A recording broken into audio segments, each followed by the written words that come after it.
You started giving men your Instagram, your social media, instead of your number for safety. We all know that's what it was. Men, we understand that was part of the game. I went up to talk to you. You were really not comfortable, but you say, it's not a hard no, but it's a maybe. So here's the Insta. Personally, I'm not taking Insta. You're just not interested, right? I'll walk that off, right? I'll just walk that off. I'll take that out, no problem. But it's because, you know, you really weren't about it. Ooh, understandable. That's fine. So we go from that to now, okay, I'll meet you. Let's plan a date. Boom, boom, boom. Here, I got reservations for 7. We'll meet up there because why? You don't want me to know where you live. I'm still a stranger. I'm a stranger. It makes sense. I get it. But you'll be flued out to a stranger. You abandon this sense in logic on one hand and say, no, cool. Fly me out to an island where I may not even speak the language. Fly me out across the Atlantic. Fly me out to somewhere in the Caribbean. Fly me out to somewhere in Mexico. To someone I've never really met. Someone I don't really know. I know his Instagram handle. You'll do that in that sense. You abandon all logic when it comes down to safety. It's all gone. It's all out the window. Because right now you want to be tricked on. You want the lavishness of this life. You can't see any other way to get it on your own, or you think it's a man's responsibility to do that. So he's somewhere in Miami. He's somewhere in Mexico. He's somewhere in Jamaica. He's somewhere Saint something or other. Hey, come out and see me. Hell, he could be in the middle of the United States. I'm in Idaho. Hey, come out and see me. Spend that. You fly out there. Now we have this awkward conversation in the hotel. Now you're like, well, I didn't come out here to sleep with you. What'd you think that this was? This is exactly what, and you only accepted it because everyone started saying this is an acceptable thing to do. You used to have sense for safety. On one hand, you want to say men are the biggest predators. Why do you keep walking into the den? The shit says, it says no girls allowed. Now, last meeting, we argued about which big and centerfold was sexier, July or August. We couldn't decide, so we ripped them out, put them down our pants, and danced around. On penalty of bad things, and you say, but you hear spend that in there, and you walk right in there. So, yo, it's another sign says we tricking here, and you walk right in there. All sense of self, like, it's gone. Because they made it popular, because they highlighted how dope it is. They don't show you any times they got beat up. They don't show any times an arrest record. They don't show any times you were scared out your fucking mind. It don't show many times you lost women for the entire night. You never saw them again. It doesn't show any of that. A missing woman ending with a grim discovery. Her body washing ashore miles from where she was last seen alive. But for the sake of an image, an idea, you're willing to say, the hell with all that safety, bear mace. What I need all that for, right? Right, going to Dubai, right? Going to Dubai, getting thrown out a window, thrown out a window, breaking every bone in your body, left for dead. We ignore all that, yet in the general sense of the conversation, when we're talking about dating, in the regular world with the regular people, not the tricks, we have to pay the price for all the other vitriol. It's not all men, but it's always a man. You're talking about us, the regulars, the other guys, deep cut. We're the ones that are left to say, well, you know, we do this because we're not safe. Some of you think so. And then some of you jump on a boat, right? And you jump on a boat and you can't leave. You can't afford not to have sex because the implications. To a nice, comfortable place below deck, and, you know, they can't refuse because of the implication. Right? You're out there to see implications. You're going to have sex. So how do you reconcile the two? How do we make this make any sense where there's a growing subset of our culture that engage in the tricking? To the point you have people like NDRE coming out and saying, what the fuck we doing? What are we doing? You take a wholesome, black, amazing voice, and you be like, nah, man, it's fine to spend that. You got people like Uncle Luke coming out and defending Young Miami. Uncle Luke is now who we went for, who we go to Wisdom. If everybody lived in the world of Jill Scott and all music was Jill Scott and NDRE and Afrocentric, we would be bored as fuck. It's just lyrics. So when this girl India, Irie, or well, whoever the hell it is.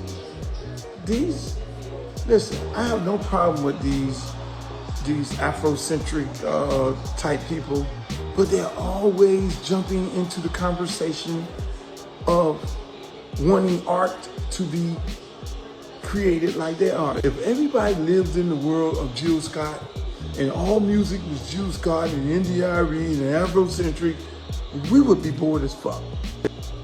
I'm sorry. Here's the rub. Here's the issue, right? Here's the issue. And we're gonna cut the music. Here's the issue. There's a growing subset, the same subset of our people that are not gonna make it, that they're influenced in this life. And unfortunately, it does not take a lot of time for you to be derailed and never see the tracks again. That's where a lot of people are going. That's where a lot of young people are going, and old. They've lived that life. It's easy to justify this sort of, I can't even call it toxicity to the spirit, this plague. You think that it's okay for you to behave like that, like there's no repercussions from that. And sometimes repercussions are your life. Sometimes repercussions are just your sanity, your mental health, and how you move forward later on in life. The inability, that world gets you stuck. It's mired in all that glitters. It looks phenomenal. It probably feels even better. But once you have someone willing to take a bunch of money and throw it in your face, just smack you. If you've ever been smacked with 50 grand, it's got to feel good. It's got to feel amazing. I want to feel like it's raining on me, okay? You just don't feel that little part of your soul that got darkened, right? And charred off. And now this is now part of you and what you expect. We joke a lot about it when it comes down to kinks, how some things you don't activate, like an achievement when you used to play Xbox, achievement unlocked, boom, sharpshooter. Some kinks you don't activate because that becomes part of who you are now. Remember, if those of you guys are millennials, there was a time when liking feet wasn't prevalent, wasn't just like accepted. Now it's completely accepted, completely normal. Slowly over time, these things become part of who you are.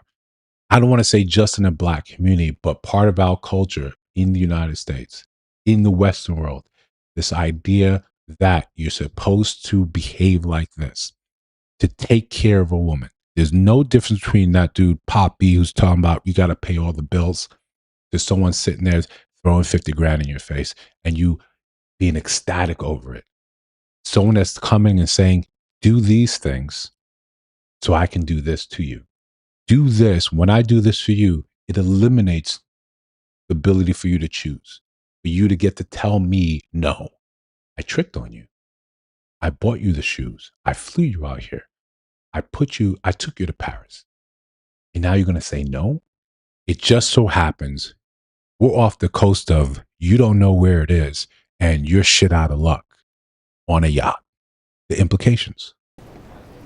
Now, you've said that word implication a couple of times. What implication? The implication that things might go wrong for her if she refuses to sleep with me. Now, not that things are going to go wrong for her, but she's thinking that they will. What do you do now?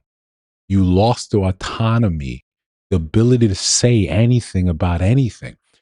For such a long time, you fought, you argued, you championed all the women that came before you, so you had the choice to decide what you wanted to do. You wanted your autonomy from men. You wanted your education. You wanted the ability to say, I know what's best for me. This is why we have to accept it. This is why we say we get it. But when you make these decisions and you go out and you want that type of lifestyle, and then you turn around and men say, hey, I'm good on it.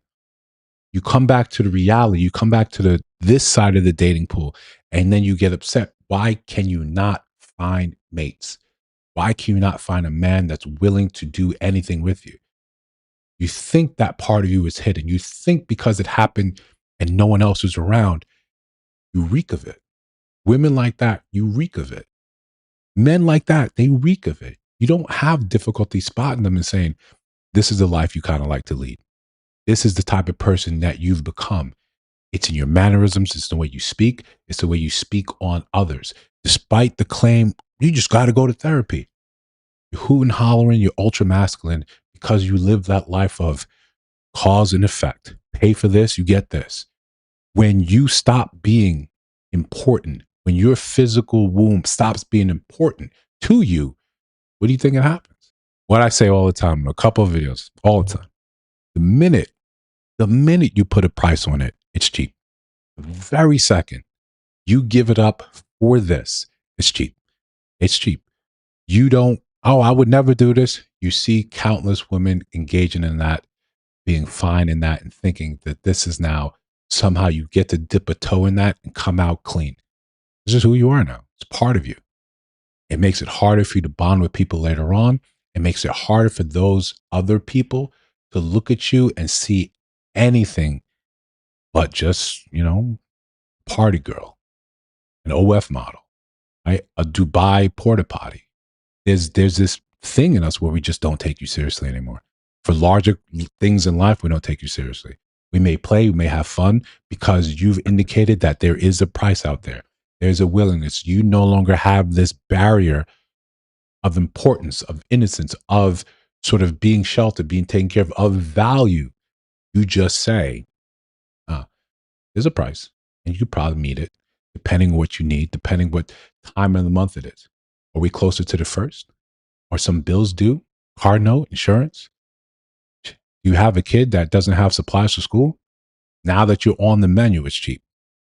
The minute I see your name on there, it's cheap. I could put my little ducats together and you're the most beautiful IG model I've ever seen. If Brittany Renner was out there selling it, she'd do phenomenally well. It would just continue to cheapen her. Kind of the way people look at her now. You engage in that lifestyle. You put it forefront.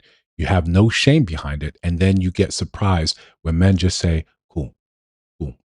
That's not for this dating pool. That's not how we operate in civilized society. As much as it's degrading, we still want to hold ourselves to a certain point and say, that's not really what we want with our women. That's not what we want, the mother of our children to go and be teaching. Oh yeah, no. Go away to college, enjoy yourself, do what you want, hop on whatever. Make sure you get what you get. Make sure you don't leave there with nothing in your pockets. Don't come here with empty pockets and wet ass. Don't you dare do that. And we wonder, well, how come I can't find good men? They smell you.